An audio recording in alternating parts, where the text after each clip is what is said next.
Olá! Uma questão que surge muitas vezes hoje em dia é sobre a expiação, né? E a explicação que se dá para o fato de Jesus ter morrido por nós. Toda a cristandade em geral vai afirmar: Cristo morreu por nós. E alguém pergunta assim, por quê? Isso principalmente quando a morte de Cristo se torna um pouco estranha, quando um ato violento se torna um pouco desprezado pelas pessoas, né, como algo muito inadequado ao nosso contexto, ao nosso modo de ver o mundo. Surgiu nos últimos tempos, inclusive, uma visão assim como se a morte de Cristo fosse um abuso, né, de um pai contra um filho. Então isso não encaixa muito bem. E como algumas teologias perderam de vista, né, a centralidade das Escrituras e passaram a dialogar com o contexto de uma forma mais subserviente, a gente vê claramente algumas tentativas de tirar a centralidade da cruz. Fala-se muito, às vezes, do acolhimento de Deus, mas muito pouco desse meio que Deus realizou, desse meio que é, sim, drástico, que é, sim, muito forte e intenso, né? Nesse contexto todo de pensar assim, né, por que a cruz, né, qual a necessidade da cruz, a gente se depara com essa pergunta: qual que é a teoria que nós temos para dizer que Cristo morreu por nós? Né? Qual que é a teoria que explica a morte de Cristo por nós? E você sabe que há um embate muito grande sobre isso, né? Há pessoas se acusando assim, de heresia por causa disso. E a pergunta que eu trago é mais específica, né? Qual que é a teoria luterana sobre isso? Qual que é a teoria das confissões luteranas sobre a morte de Cristo? Como ela traz benefício? Por que ela acontece? E aí eu não exploro a questão eu mesmo aqui, eu trago um artigo do Naomichi Masaki, né? Que é um teólogo luterano japonês, esteve ou está nos Estados Unidos atualmente, né? Ele trabalhou nos Estados Unidos um bom tempo, não sei se regressou para o Japão, mas é um artigo de 2008 no qual ele justamente trabalha, né, as visões contemporâneas sobre a expiação e as confissões luteranas. Né? O que as confissões luteranas dizem sobre isso? Ele vai deixar claro assim, que as confissões luteranas não se assustam com a violência do sacrifício na cruz, não procuram mitigar essa violência, não procuram esconder isso. Por outro lado, né, as confissões luteranas não trazem, isso é muito interessante, que é o centro da proposta dele, não trazem uma teoria da expiação, não trazem uma explicação, assim, foi por isso que Cristo morreu e todo um complexo sistema de ideias para demonstrá-lo, né? Não. Elas recuperam as imagens trazidas pelo próprio Novo Testamento. Então, assim, o Novo Testamento fala da morte de Cristo claramente, né, como algo em nosso lugar. Então, existe uma ideia de substituição. Em nosso lugar, nós deveríamos, Cristo toma o nosso lugar.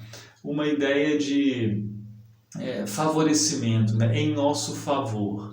Isso obviamente vai ser enfatizado o tempo todo e vai ser dito claramente, né? Precisa que as pessoas saibam disso, que foi em nosso favor. Isso é claro nas confissões. Inclusive quando diz que a fé não é mero conhecimento histórico, né? Saber que Cristo morreu, não, preciso saber que foi por mim, foi por nós que ele morreu. Outra imagem muito comum também é a imagem sacrificial, né? Esse que morre para a expiação por seu sangue, com o sacrifício expiatório. E aí isso, claro, né, vai nos remeter ao sacrifício do Antigo Testamento, que óbvio é um sistema muito mais complexo, né, mas ele vai recuperar, né, um trabalho do Klein, que vai mostrar que em Levítico há uma centralidade da ideia do sacrifício vicário, embora isso seja discutido hoje em dia de outras formas, por outros ângulos, mas há. E também existe muito forte a ideia que no Novo Testamento aparece, não com tanta frequência, mas nas confissões é mais enfatizada, a ideia da reconciliação. Então essas ideias de que Cristo nos comprou, de que Cristo operou a reconciliação, de que Cristo morreu como oferta sacrificial pelos nossos pecados, todas essas imagens vão aparecer nas confissões luteranas, sem que se busque uma sistematização e uma teoria, assim, vamos agora explicar, porque é uma inquietação intelectual que nos levaria a querer uma explicação. E o risco que há é que uma explicação se sobreponha às Escrituras, né? Que uma explicação se sobreponha a essa diversidade de imagens que a Escritura mobiliza. Ele sugere também, né, não a partir dele mesmo, o risco de que as explicações que surgem ao longo do tempo estejam, de certa forma, condicionadas às necessidades do momento e às características culturais de cada momento, né? Então, em dada época, essa explicação ganha força, e um problema disso, né, é quando essas explicações pontuais, que selecionam uma imagem específica, elas ganham ares de absoluta, né, de serem assim, colocadas como a explicação absoluta para a morte de Cristo. Quando mais adequado, inclusive, né, para a proclamação, é lançar mão do recurso que o próprio Novo Testamento tem para a proclamação, que são as imagens que o Novo Testamento traz, sem essa preocupação tão intelectual para a coisa, né?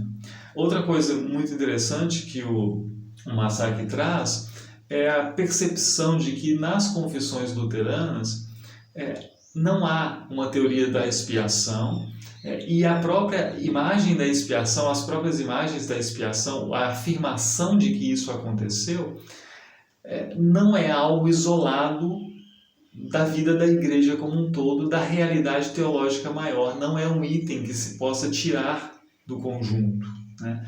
Por que isso? Porque só se fala de expiação, só se fala de morte vicária porque nós temos um grande problema do pecado. E aqui é bom lembrar que o problema do pecado ele é tratado de forma muito radical nas confissões luteranas, né, como algo seríssimo, por condenar-nos ao inferno, mesmo o pecado original. Então você parte da noção do pecado para vir para a noção do que Cristo fez. E não fica por aí também, né? Isso que Cristo fez precisa chegar ao povo hoje, precisa chegar à igreja hoje. Então a morte vicária de Cristo, a morte que traz reconciliação para o mundo, ela é tratada a partir do problema do pecado e é tratada também para chegar à resolução do pecado que inclui os meios da graça. Então a morte de Cristo ela não está desconectada do problema, da realidade que ele enfrenta e não está desconectada do benefício que chega à igreja, né? Isso eu acho bem interessante. É um texto simples, assim, não é nada complicado, embora seja abundante em referências, assim, eu não conseguiria dizer metade das referências que ele usou aqui.